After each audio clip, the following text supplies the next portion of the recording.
Is this phone the successor to the market-consuming Huawei Nova 3 of 2018?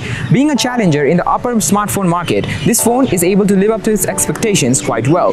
With its impressive design in colors, rear quad camera setup, improved fast charging and UI optimization, and a flagship-level chipset for performance, it actually is in all ways superior to the Huawei Nova 3 of 2018. Watch the full review to find out what I mean by this phone being a flagship killer from Huawei. Let us get started. Even with a large 6.26-inch screen, the phone feels compact and premium on the hand due to its smooth round edges and thin bezels. The metallic frame has a glossy finish to match the back glass panel, which gives off an eye-captivating 3D light effect. The front has a top left punch hole for the 32MP selfie shooter, which supports face unlock, and placed above it is the earpiece that hides the notification light. The top houses the light and proximity sensor along with a secondary microphone. The back has a horizontal bulge on the top left for 3 cameras and LED flash, with the 4th camera just outside the bulge. Now, the fingerprint sensor is not in display but can be found on the right side of the phone just below the volume control buttons. I genuinely like its position and prefer it over the slower in-display sensor, which still needs some improvement. The side sensor also acts as a power button, and sometimes it gets annoying when a short press on it won't bring up the lock screen but unlocks your phone instead, which is not a big issue. On the left is the tray for dual nano SIM cards. There is no micro SD card support. On the bottom is USB Type-C port with the main microphone on its immediate left and single downward firing loudspeaker on the right. Talking about the screen, it is an IPS LCD Full HD Plus panel with 1080p resolution or a good 412 pixels per inch and comes with a pre-installed screen protector.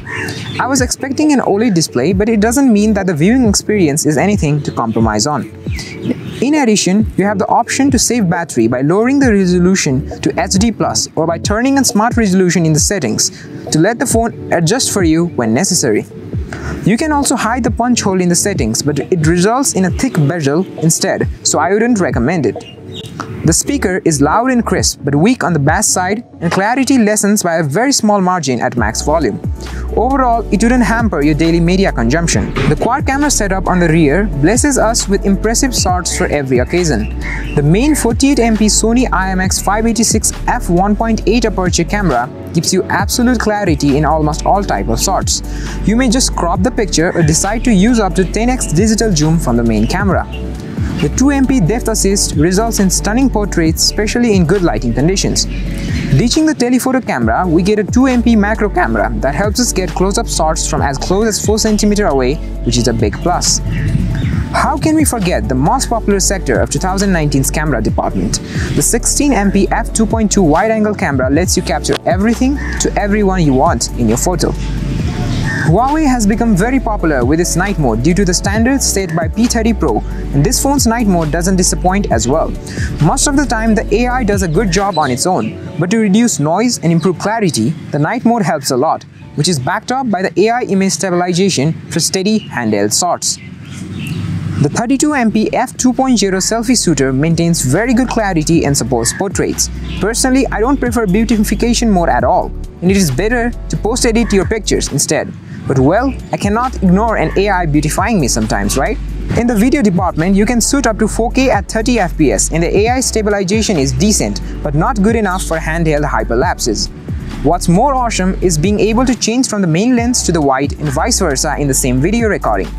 You can also shoot slow motion of up to 960 FPS at 720p and up to 120 FPS at 1080p. Additionally, you also get some decent background blur in videos from both the main and the wide lens, backed up by AI autofocus, which is a huge bonus for some people. Also, if you are able to use Pro mode, then you can get low light pictures with unbelievable clarity. The phone has various other shooting options like moving picture, light painting, HDR, time-lapse, background blur control, etc. The phone runs on the latest EMUI 9.1 based on Android Pie. There are no unnecessary pre-installed apps except for some useful Google apps. Unfortunately, there is no dark mode due to this phone not having an OLED panel, I guess. There is no micro SD card support, but around 110 GB out of 128 GB is usable. The 8 GB RAM is more than enough for heavy games and multitasking. Now another highlight of this phone that makes it a flagship killer is the high-end Silicon Kirin 980 CPU coupled with Mali-G76 MP10 GPU with GPU Turbo 3.0, which is the same used in Huawei's top brass phone P30 Pro. The phone is able to run PUBG Mobile at max settings without any frame drops and still support multitasking. The Bluetooth 5.0 can be used with wireless headphones for improved latency during gaming. Similarly, the dual-band Wi-Fi supports 5 GHz frequency, which is free from most signal interferences and is mostly favorable for gamers demanding a no-lag, high-paced online gaming experience. During heavy uses, the phone gets a little warm near the rear camera, but not to an extent of causing discomfort. You can also turn on performance mode in the settings if you want to ace any benchmark tests with flying colors. This is what we got on our benchmark tests in normal mode and performance mode. Huawei Nova 5T is equipped with a 3750 mAh battery that supports 22.5 watts supercharging. It's just another name of fast charging by the company. The phone will last you about an entire day on normal uses. The power saving mode and ultra power saving mode will favor you a weekend vacation without charging. On a mixed uses, I got around 12 to 15 hours of battery life.